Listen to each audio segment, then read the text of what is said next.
How's it going, everybody? Welcome to another episode of Keeping the Faith podcast. I am your host, Jonathan Fuentes, and this is my co-host, Edgar Martinez. Hey. We are back with another exciting episode for you guys today, but before we get into it, we just want to remind you that you can be found on every podcast platform, including Apple Podcast, Google Podcast, Spotify, and YouTube. Feel free to leave us a 5-star review for a chance for your comment to be read on the podcast, and also don't forget to leave us a like on our Facebook page at Keeping the Faith Podcast, and a comment over on our YouTube channel. But with that being said, like I said, we have a very exciting episode for you guys here today. So Edgar, why don't you go ahead and introduce the topic? Yeah, of course. And as we said in our previous podcast, we are making a series of we want to do 3 parts, but we don't know what happens. But this is basically part 1 of that, and it's about the trial of Jesus. And of course, the whole series we named it as Jesus's last steps in the earth. So that's what we're going to talk about today. All right, so like Edgar said, we're going to focus on Jesus' last days on earth. There's a lot that we can learn from it, but we're going to start with this part 1, which is Jesus, the trial of Jesus. So let's go ahead and start from the very beginning, Edgar. Is there any context you want to give the listeners before you jump into it?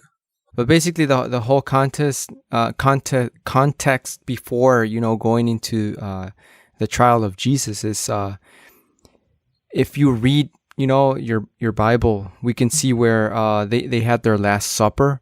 So basically, in that Last Supper, Jesus announced the disciples what was pretty much going to happen, and so that's pretty much the starting of everything. So that's where Jesus sends Judas, and he pretty much in a sense said he was going to be the one who would betray Jesus, but he sends him to do some errands, and I mean the disciples didn't even knew what was about to happen.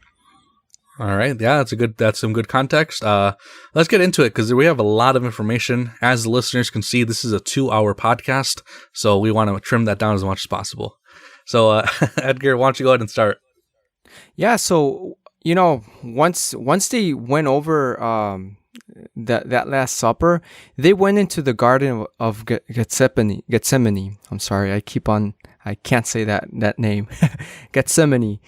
So they went there, and there's an interesting Bible verse that I would like to read, and it's in Matthew chapter 26, verse 38, where it says, "Then he said to them, 'My soul is overwhelmed with sorrow to the point of death. Stay here and keep watch with me.'"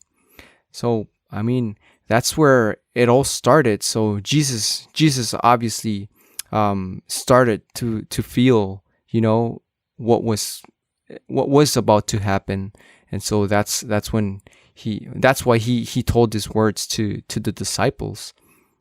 And then after that, we can see in Luke chapter 22, verse 42 through 44, where this is the prayer that he makes to the Father. He says in verse 42, he says, "Father, if you are willing, take this cup from me. Yet not my will, but yours be done." And an angel from heaven appeared to him and strengthened him. And being in anguish, he prayed more earnestly, and his sweat was like drops of blood falling to the ground. So here we see where Jesus knew what was about to happen, and Jonah, why was he praying? Like, take this cup away from me, but yet not my will, but yours be done. Why was he praying this? What do you think? And then sweating drops of blood. What do you think? What was going on there? That's actually a very good thing to bring up, because a lot of preachers focus their preachings on this verse, on what's happening here, and a lot of them tend to focus on the physical pain that Jesus was going to endure. Now, before I keep talking, I do want to say that I'm not trying to make light of the physical the physical pain and the physical stress that Jesus went through, because I mean, he really did go through a lot. You know, if any of you guys have seen The Passion of Christ, some Bible scholars even go as far to say that, you know, that wasn't even to the extreme of what Jesus truly went through, that he went through more. So I'm not trying to make light of that, but I think it's important to note that in the Bible, if we go to James chapter 1, verse 2 through 4, he talks about, "Consider it pure joy, my brothers and sisters, whenever you face trials of many kinds, because you know that the testing of your faith produces perseverance. Let perseverance finish its work so that you may be mature and complete, not lacking anything." A lot of Christians were died proclaiming the name of Christ. A lot of them were tortured, and a lot of them were, were crucified themselves. But these people did it with pure joy because they knew that they were doing it for God. These are just regular people that were willing to die for Jesus.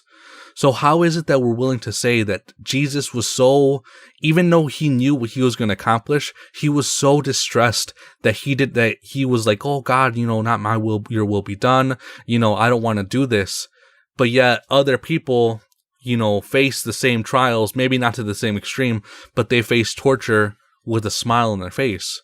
So are we really willing to say that Jesus was scared to face all the stuff he was going through? And I think we can actually extract more meaning out of it. I think what we can really say about this was that Jesus wasn't really as concerned about the physical stuff that he was going to go through, but the spiritual stress that he was going to go through. Because if you think about it, Jesus and the Father and the Holy Spirit had spent eternity together in perfect unity.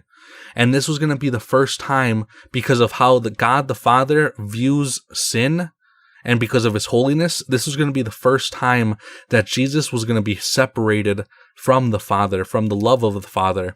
When we see that Jesus is on the cross, it says that God the Father turned his head away from Jesus, not because he hated Jesus, but because he has that attitude towards sin. He has that wrath towards sin, and Jesus bore all of our sins on the cross.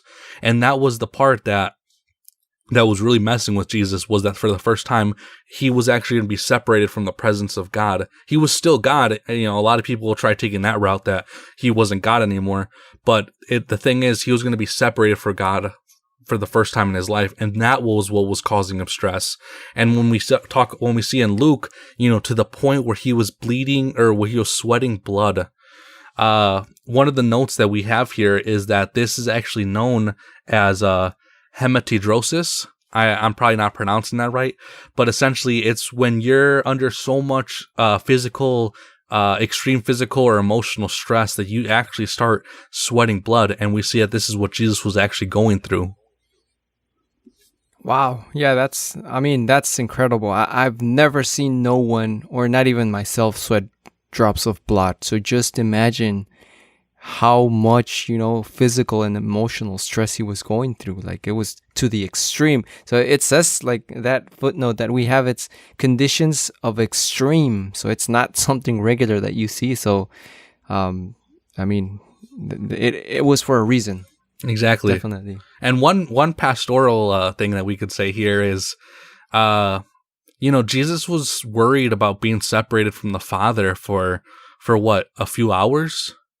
But how many times do we go without talking to God, for days or for weeks, but yet it doesn't seem to cause us, emotional stress.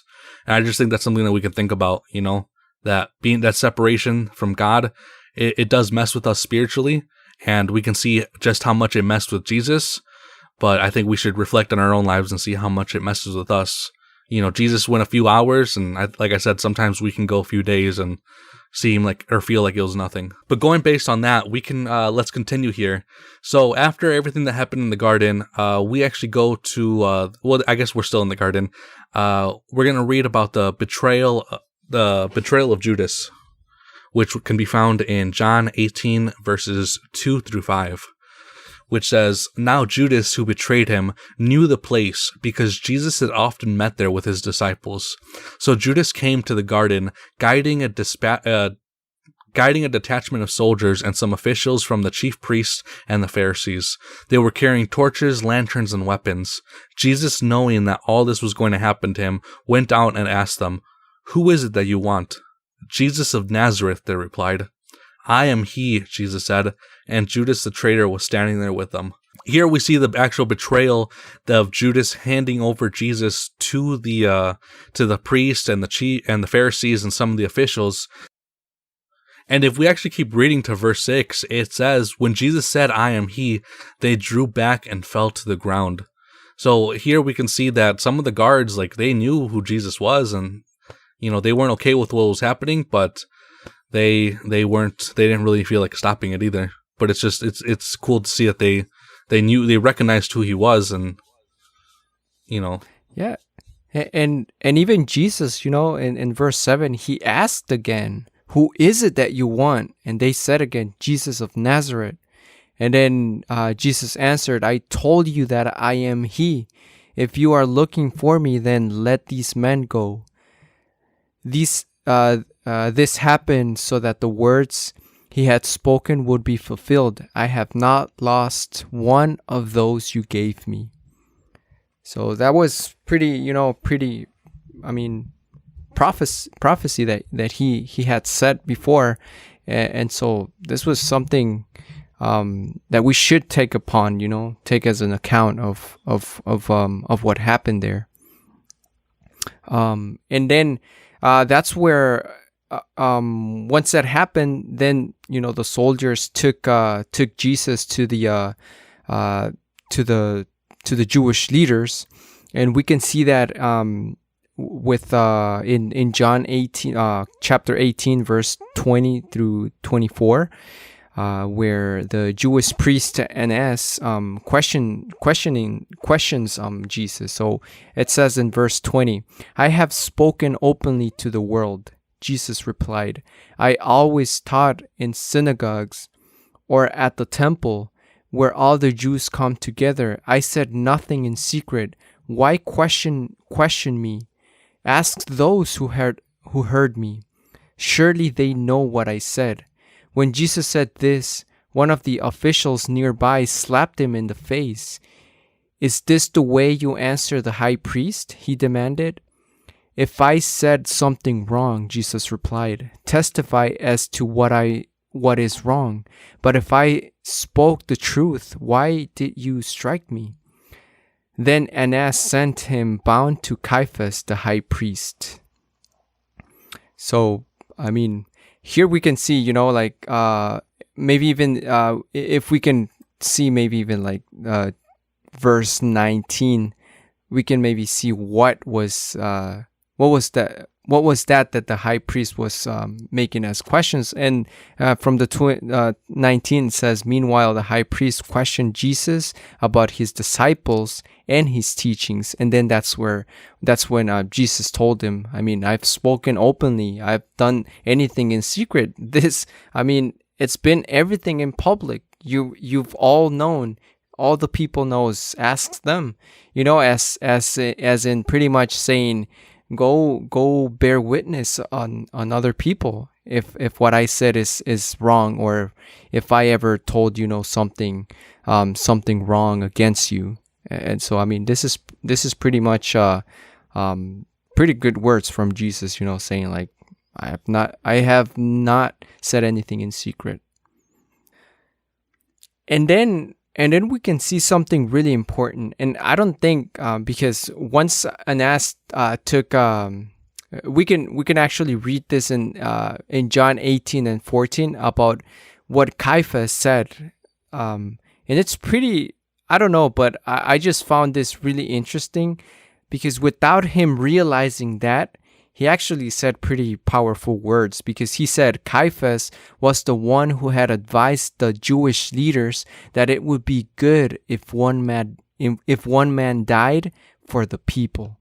So in a sense, I know he kind of meant it like we should maybe kill the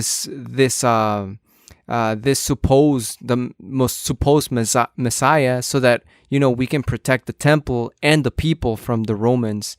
But at the same time, I don't think he actually acknowledged that he was actually, in a sense, pretty much saying Jesus will die for all our sins, for all the people, for all the people.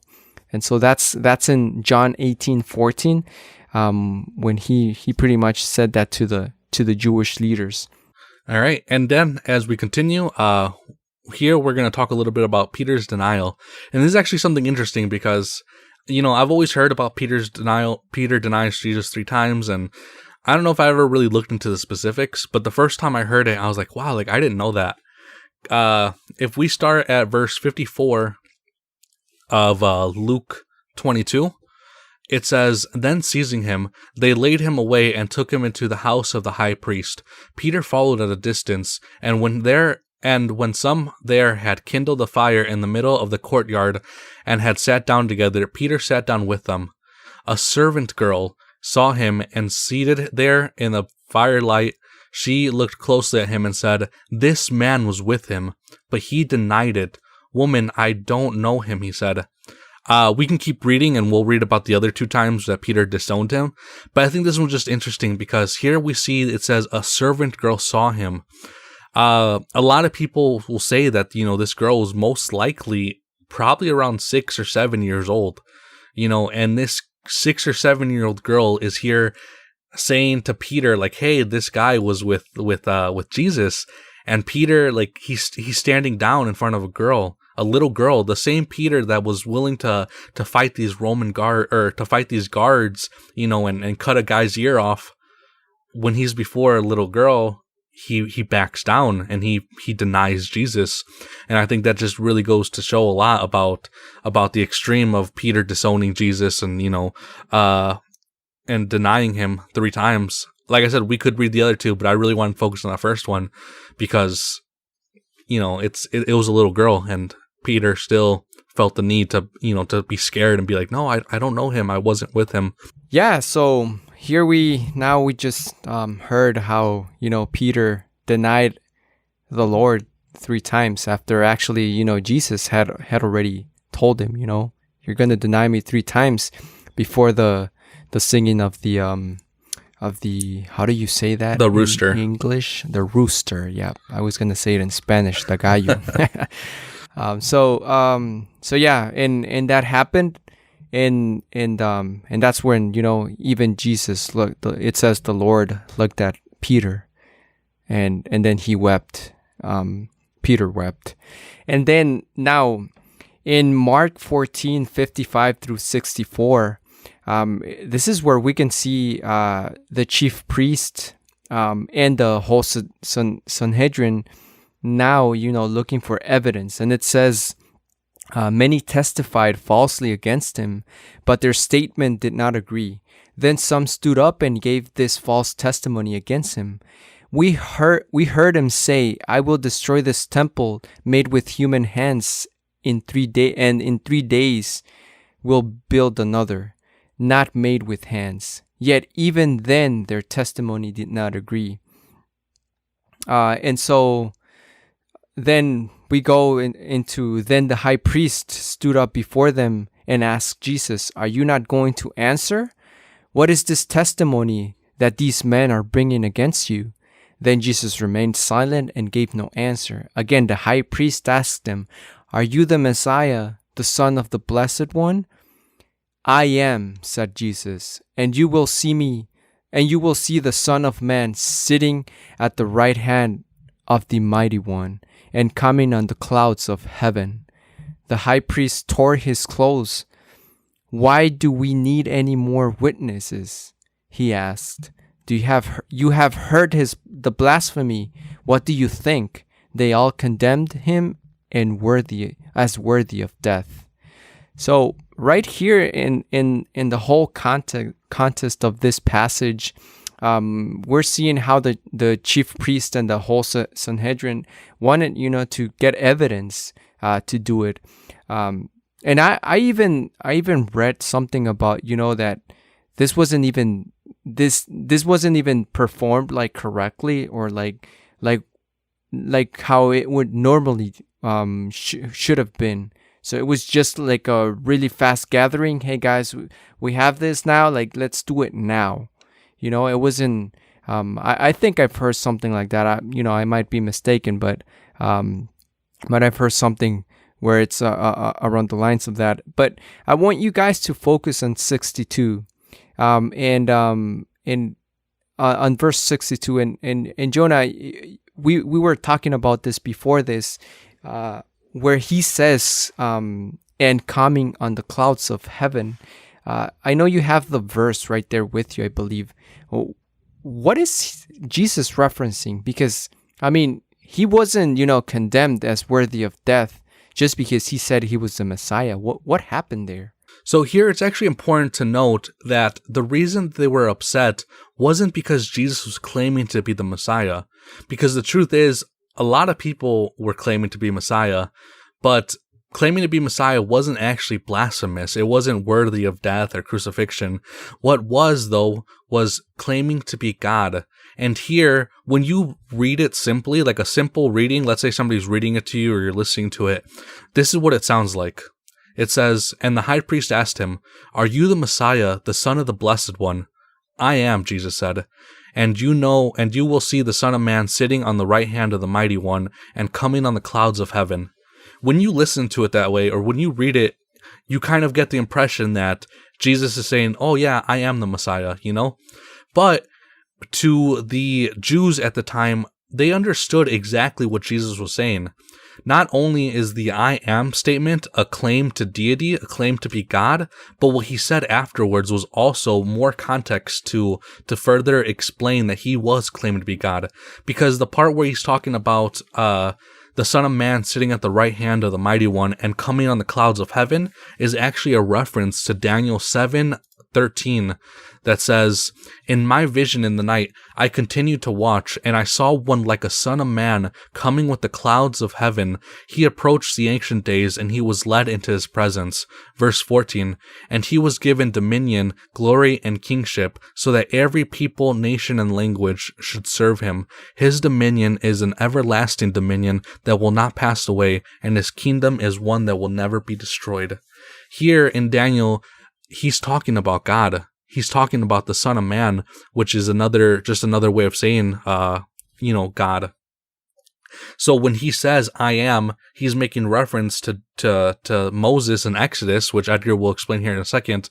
But the second part is just giving more context, because now he's referencing Daniel about the Son of Man coming on the clouds, and this is just more further explanation or more further proof of him claiming to be God, not necessarily the Messiah. Like I said, claiming to be the Messiah wasn't necessarily worthy of death or blasphemous, but it was claiming to be God. And here he's doing it so subtly that if we don't study it, we won't catch it. But the Jews at the time, who were super familiar with the Old Testament, they knew exactly what he was talking about when he said it. Yeah, and I mean, and like you said, we could kind of we just by reading it like that, we can skip all these verses that have really deep meaning on it. And so like the "I am," we can even see in John 8. So if we go back to chapter 8, verse 58, where they're asking him about Abraham, and then Jesus tells him, "Very truly I tell you," Jesus answered, "before Abraham was born, I am." I even heard, like, this is even bad English, like my English. So it's bad English because, I mean, what? I am? Before Abraham was born, I am? Shouldn't it be I was? But just check the reference here. If we go to Exodus chapter 3, verses 13 through 15, this is where Moses reveals, where God reveals to Moses. And it says in verse 13, Moses said to God, "Suppose I go to the Israelites and say to them, 'The God of your fathers has sent me to you.' And they ask me, 'What is his name?' Then what shall I tell them?" God said to Moses, "I am who I am. This is what you are to say to the Israelites. I am has sent me to you." God also said to Moses, say to the Israelites, the Lord, the God of your fathers, the God of Abraham, the God of Isaac, and the God of Jacob has sent me to you. This is my name forever, the name you shall call me from generation to generation. So that's why, that's another thing of why, Jesus was referencing the I am. And we can even see where Jesus referenced I am 7 times in the gospel according to John. 7 times where he mentions the I am the light, I am the life, I am the bread of life. And so we can see a few more there. These were just like hidden claims that he was God in the flesh, So this is really important to mention because, as I said, we could just read it and totally omit these words here. So it's important when we're not only reading the Bible, but we're actually studying the Bible. So yeah.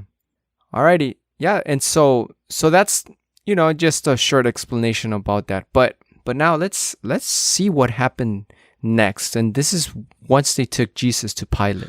All right, yeah. We actually can read this in John 18. Just kidding. 18, 28 through 31. That says, Then the Jewish leaders took Jesus from Caiaphas to the palace of the Roman governor. By now it was early morning, and to avoid ceremonial uncleanness, they did not enter the palace because they wanted to be able to eat the Passover. So Pilate came out to them and asked, What charges are you bringing against this man? If he were not a criminal, they replied, we would not have handed him over to you. Pilate said, Take him yourselves and judge him by your own law. But we have no right to execute anyone, they objected. Here it's actually interesting because they're trying to kind of like they're trying to play Pilate, they're trying to be like, hey, obviously he's guilty of something, otherwise we wouldn't have brought him to you. They're trying to use their authority or their sway in the government to kind of just pull one over on Pilate. And I think it really just goes to show that they had nothing on Jesus. They had absolutely nothing. So when Pilate asks them, they have to say, they have to try pulling one over him. It's obviously he's guilty. Why else would we be here? But what Pilate sees right through it, he's like, you know what? It's not my responsibility. Take him to Herod, let him decide. So there we can actually head over to Luke 23, verses 2 through 7, that say, And they began to accuse him, saying, We have found this man subverting our nation. He opposes payment of taxes to Caesar and claims to be Messiah, a king. So Pilate asked Jesus, Are you the king of the Jews? You have said so, Jesus replied. Then Pilate announced to the chief priest and to the crowd, I find no basis for a charge against this man. But they insist, he stirs up the people all over Judea. By his teaching, he started in Galilee and came all the way here. On hearing this, Pilate asked if the man was a Galilean.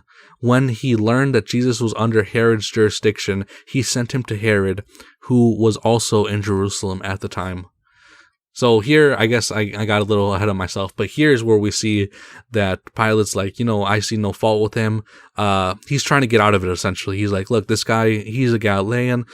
Just send him over to Jared. He'll take care of him. Because I don't think Pilate wanted to be involved in, an innocent man's, death. He realized that they really had nothing, and they were still trying to push to get Jesus to be found guilty. Yeah, and you know what, Jonah? This is so incredible. In verse 2, they said he opposes payment of taxes to Caesar. They were totally lying. We can read where they asked Jesus, trying to make him fall. Should we pay taxes or should we pay tribute to Caesar? And then he asked for a coin, and then he said, give Caesar what's Caesar's, and give God what's God's. So, this is just so amazing. Like you said, they had nothing on him, and they were even, putting some lies to try and get him to be prosecuted, pretty much. Yeah, exactly. And like how we were reading earlier, there was a reason why in their trials they needed 2 witnesses. because, I mean, these people came and they were saying these stuff and they were clearly lies. But the way that they did trials back then, they needed at least 2 witnesses who weren't together, whose stories could say the same thing, that could corroborate with each other. And as we read earlier, it took them a while to be able to find 2 people who even said anything that was similar, and it wasn't even what actually happened. So I think it's just interesting that they just had to resort to these lies. And here, I mean, it's just a bold claim that's a lie. But when they were actually on trial with gathering the 2 witnesses, I mean, I can't imagine how many false witnesses they went through before they finally got 2 people whose stories were semi-similar to each other. Even with lies. Yeah. Wow. Yeah, and then, I mean, and they took it to Herod. He was greatly pleased because for a long time he had been waiting to see him. This is what verse 8 is saying. From what he had heard about him, he hoped to see him perform a sign of some sort. He pleaded with him many questions, but Jesus gave him no answer. The chief priests and the teachers of the law were standing there, vehemently accusing him. Then Herod and his soldiers ridiculed and mocked him. Dressing him in an elegant robe, they sent him back to Pilate. You know what's interesting that I just noticed, or that I thought of right now? In the book of John, Jesus talks about how it's the Jews who need signs in order to believe, and he calls them a wicked generation because they need signs, and when they see the signs, they'll believe. And I find it interesting that Herod was asking for those signs, but Jesus wasn't giving them to him. And I think the reason was because I think Jesus knew that if he were to perform those miracles, Herod would believe, and he definitely wouldn't let them crucify him or put him to death. And the thing is, Jesus realized that he needed to be put to death because he had a plan. So that's why I think Jesus just stayed quiet, because he's like, look, if I show this guy signs, he's going to believe, and I can't have him believe, it's going to mess with the plan type of thing. Yeah, you're right. I mean, it says he was greatly pleased. Like, I mean, he was in wow. Yeah. Oh, I got this man. Finally, I get to meet him. Come on, do some miracles, Yeah. and like how the text said, he most likely would have believed if he would have seen the miracles. So I think that's interesting. Yeah, no, definitely. All right. Yep. So, I mean, once they dressed him with that elegant robe, now they want to send it back to Pilate because, of course, Herod couldn't find anything himself. So he was like, "Yep, nope, take him to Pilate. Let him take care of this." Yeah, and then so if we go to Luke 23:13 through 16, we see the result of that. So here he is, Jesus once again back in front of Pilate. Verse 13 says, Pilate called together the chief priests, the rulers and the people, and said to them, "You brought me this man as one who was inciting the people to rebellion. I have examined him in your presence and have found no basis for your charges against him. Neither has Herod, who he sent him back to us. As you can see, he has done nothing to deserve death. Therefore, I will punish him and then release him." Here, I mean, this should have been the end of the story. Like, Pilate found absolutely nothing wrong with him. Even Herod found nothing wrong with him. These people were lying. These people were just throwing false accusations. They wanted something to happen to Jesus, but they had absolutely nothing. And Pilate, like I said, this should have been the end of it. Pilate should have just been like, okay, this is it. This man's guilty, or this man's innocent. We'll punish him for a little bit, but then we're going to release him. But I think this really plays to the one thing that we have to remember is that the Jews, when God told them to multiply, like, they took that seriously. Jews have kids like no other, especially here in the first century.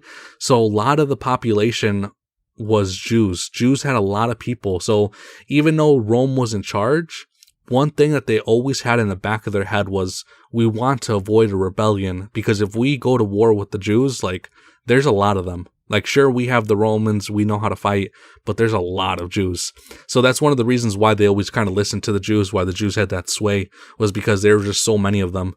But I think that's going to be important to take notice as we continue to this next part that Edgar is about to read. All right, so now he said that to them, but now it says in John 18:33 through 38, it says, Pilate then went back inside the palace, summoned Jesus and asked him, "Are you the king of the Jews?"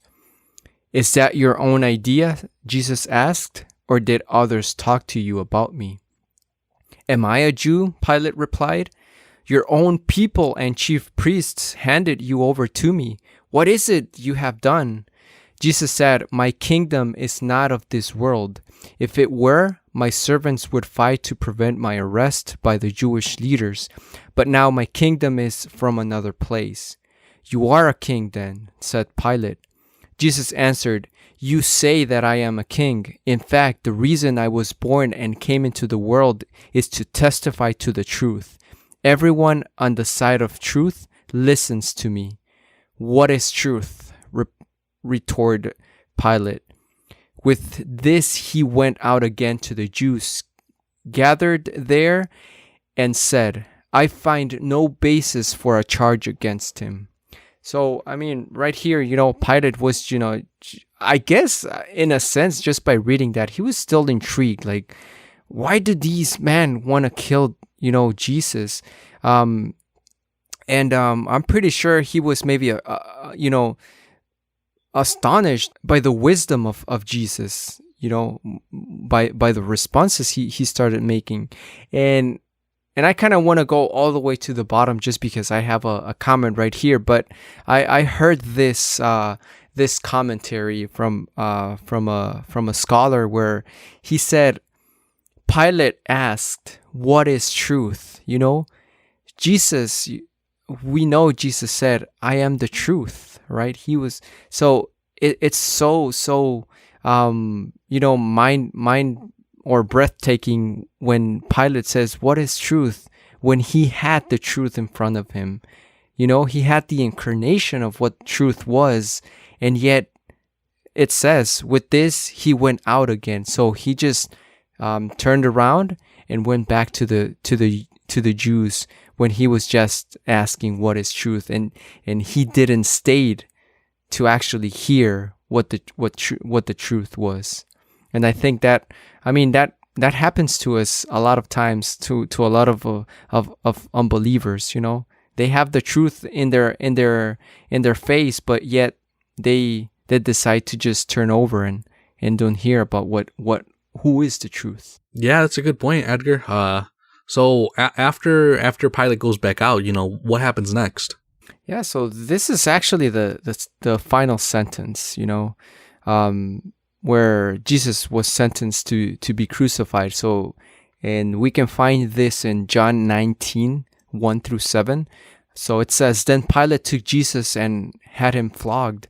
The soldiers twisted together a crown of thorns and put it on his head. They clothed him in a purple robe." And I don't know, for those that you might not know, but purple was meant to be for, for kings and queens, that's the color. And then it says in verse 3, "And went up to him again and again, saying, 'Hail, King of the Jews!' And they slapped him in the face. Once more Pilate came out and said to the Jews gathered there, 'Look, I am bringing him out to you to let you know that I find no basis for a charge against him.' When Jesus came out wearing the crown of thorns and the purple robe, Pilate said to them, 'Here is the man.' As soon as the chief priests and their officials saw him, they shouted, 'Crucify, crucify!' But Pilate answered, 'You take him and crucified him. As for me, I find no basis of charge against him.' The Jewish leaders insisted, 'We have a law, and according to the law, he must die because he claimed to be the Son of God.'" So, it's more clear than that. The Jewish people were, already saying, "Yeah, kill him," and so we can see, throughout the mockery and all that, they clothed him in the purple robe. They made a crown of thorns and put him in his head.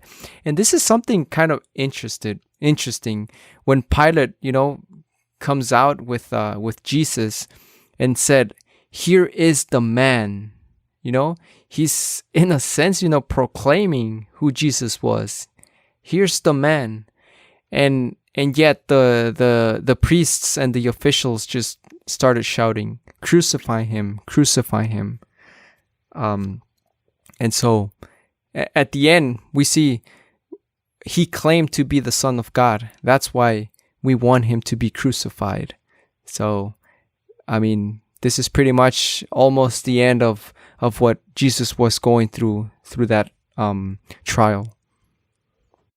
I'm not sure if it's a Bible verse, but I heard one time, essentially, the way that they got Pilate to kind of change his mind was by kind of like blackmailing him, because essentially what they're saying when they're saying that we have a law, and according to that law he must die because he claimed to be the Son of God. What they're saying to Pilate is, hey, like, this guy is making some sort of God claim or a king claim. It would kind of be bad news, if Caesar found out that you let this guy live.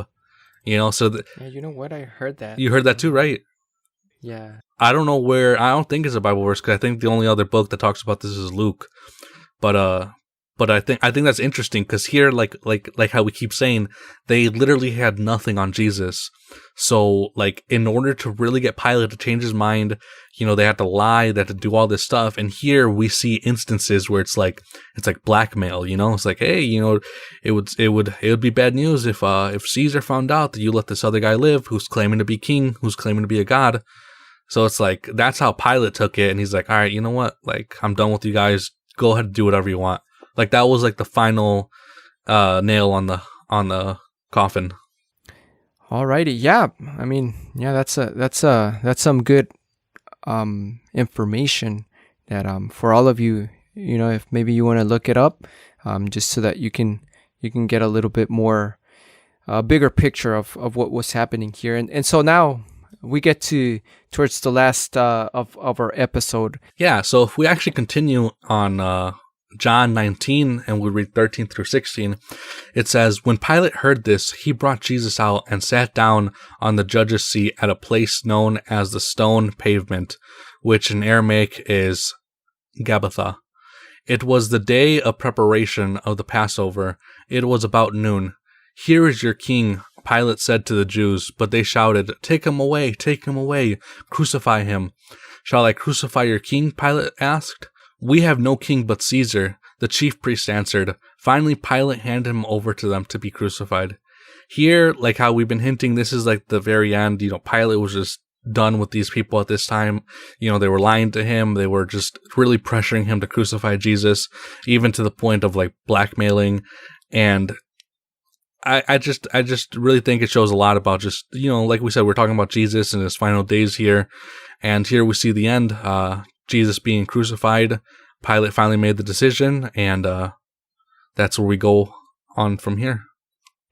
Yeah, and in these verses, we don't have the one of the verses that says where, Pilate, decided to wash his hands, pretty much saying, "I have no guilt on this death. I'm apart from this." Mm-hmm. So, I mean, that, pretty much said a lot of Pilate. He wasn't sure about what he was doing, but yet, like you said, he was in a sense scared of the rebellion that could have happened with the Jewish nation. So at one point he tried to maintain peace by doing the law, even though it wasn't, although with all the evidence, but he wanted to do that. At the same time, he was trying to rule over the Jewish nation, and at the end, Jonah, we could see that in all four Gospels, it says that, I mean, people wanted Jesus to be crucified. So all four Gospels agree in that point. So that is something to put in as as some information regarding the Gospels, because I know there's people that are going to say there's contradictions, there's things that are missing from one gospel to the other, but you actually have a good point, Jonah. And can you tell our listeners that point about I don't even want to say it. You go ahead and say it. Just taking about those contradictions and and things like that with the Gospels. Yeah, this is actually something that we talked about before the podcast. There's a lot of ways to harmonize the Gospels with each other, and one way that people try to doing that is with this thing called undesigned coincidences.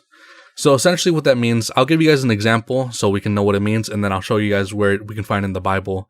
But essentially, let's say Edgar and I work together, and Edgar shows up a little bit late, and they ask him, like, hey, Edgar, like, why are you late? It's like, oh, I got into this car accident, and, broken glass everywhere. And they're like, oh, man, like, that sucks. Or no, wait, I don't want to say that. Oh, that's bad. And then a few hours later, like an hour later, I finally show up and they're like, hey, like, you're an hour late. Like, what happened? And me not knowing anything about the car crash, not knowing anything about, Edgar being involved, or maybe not that he was involved, but that he witnessed the car crash. Because I guess if he was in the car crash, he'd be in the hospital. But he witnessed the car crash.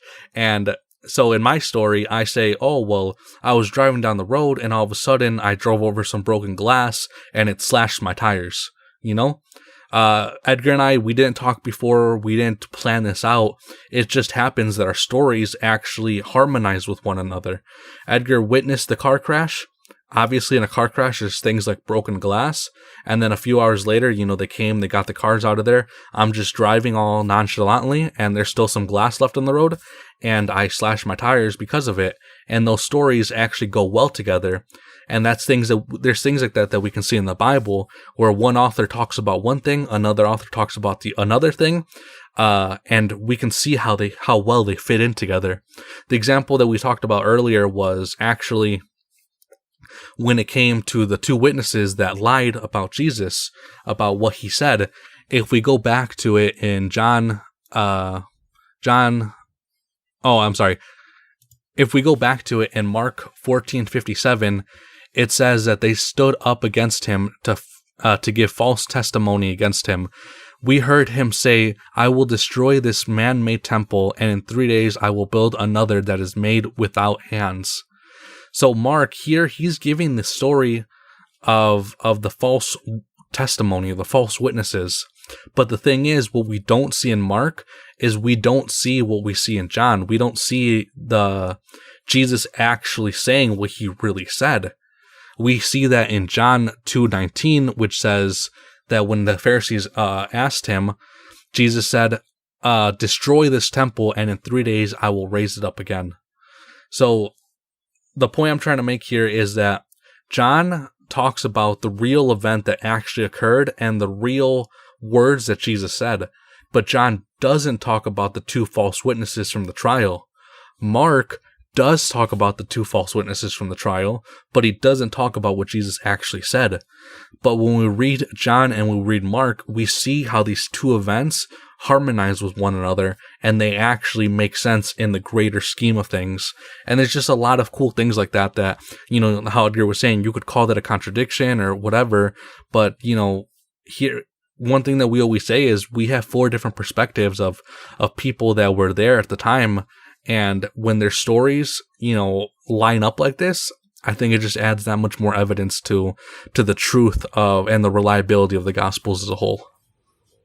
Yeah, definitely. And I mean, the reason why I wanted to bring that up is because I know, there's going to be people out there that say, well, I mean, there's a lot of contradictions there. I mean, why did you quote it one gospel, then you quoted another gospel? Like, it's just because, as Jonah said, there's a harmony between all gospels, and it's just a matter of the perspective of the writer of that gospel, what he saw and what he wanted to make as more important. And so yeah, that's the only reason why I brought that up. So, but at the end, as we can see, it was Jesus' trial. And it wasn't a fun thing to witness. And I mean, these Jews, they want him killed. But of course, I know Jesus said that it had to be done that way. So no matter what anybody else could have done, it had to be that way. And I think, just thinking right now, one thing we could actually do in the future, Edgar, or like a future episode, is we can make an episode dedicated to the supposed contradictions in the Gospels and just kind of, go over them more, because I think that'd make for a really interesting episode. Yeah, you're right. You're right. I'm sure a lot of you guys taking as base of the most viewed episode is that contradictions within the gospel. So yeah, definitely. All right. Well, unless you have any other final words, Edgar, I think we finished up. We did a good job here. Yeah, just guys, we have 2 more episodes where the next one will be talking about the actual crucifixion. So we're gonna try and put a few interesting information that relate to that crucifixion of Jesus. So stay tuned for that one for next week, and then for the third one, it's going to be on the resurrection of Jesus Christ. Amen. Well, I hope you guys found this episode interesting. We really tried our best to just throw in more information than you normally get. You could read these Gospels and kind of get a base understanding, but Edgar and I think we really had the intention of showing how studying the Bible can truly be interesting, and all these things that when you study it, it's just like a light bulb goes off in your head, and it could be really fun and interesting to study the Bible. And we wanted to give you guys a taste of that, to show you guys just all this information that we can get from it when we do more of a deep dive study. And that's exactly what you guys can expect from the next 2 episodes. But anyways, guys, I really do hope that you guys enjoyed this episode. Remember that you guys can find us on Apple Podcasts, Google Podcasts, Spotify, and YouTube. And if you listen to us on Apple, feel free to leave us a 5-star review or a comment on YouTube. Also, feel free to like our Facebook page at Keeping the Faith Podcast. Once again, thank you guys for checking out the episode. Take care, and God bless you guys. Bye-bye.